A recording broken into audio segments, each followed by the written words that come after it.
శ్రీకృష్ణుడు అనగానే మనకి గుర్తొచ్చేవి నీలిరంగు మేనిఛాయ, నెమలి పించం, చేతిలో వేణువు. త్రేతాయుగంలో వనవాసంలో ఉన్న సీతారాములు చిత్రకూట పర్వతంపై విహరిస్తూ ఉండగా సీతాదేవికి విపరీతమైన దాహం వేసింది. చుట్టుపక్కల ఎంత వెతికినా ఎక్కడా వారికి నీటి జాడ కనిపించలేదు. దాంతో శ్రీరాముడు ప్రకృతిని ప్రార్థించి నీటి జాడను చెప్పమని కోరాడు. వెంటనే వనదేవత నెమలి రూపంలోకి మారి శ్రీరాముడి దగ్గరికి వెళ్లి అక్కడికి దగ్గరలోనే ఓ సరస్సు ఉందని చెప్పి తన వెంట వస్తే నీటి జాడ చూపిస్తానంది.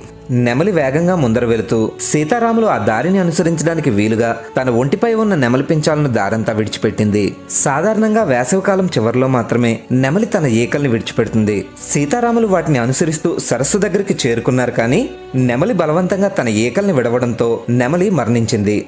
తన మరుసటి జన్మలో నెమలి త్యాగానికి గుర్తింపు లభిస్తుందని శ్రీరాముడు నెమలికి వరమిచ్చాడు. అలా ద్వాపరయుగంలోని శ్రీకృష్ణ అవతారంలో నెమలి పించం శ్రీకృష్ణుడికి అలంకారంగా మారిపోయింది. జై శ్రీకృష్ణ.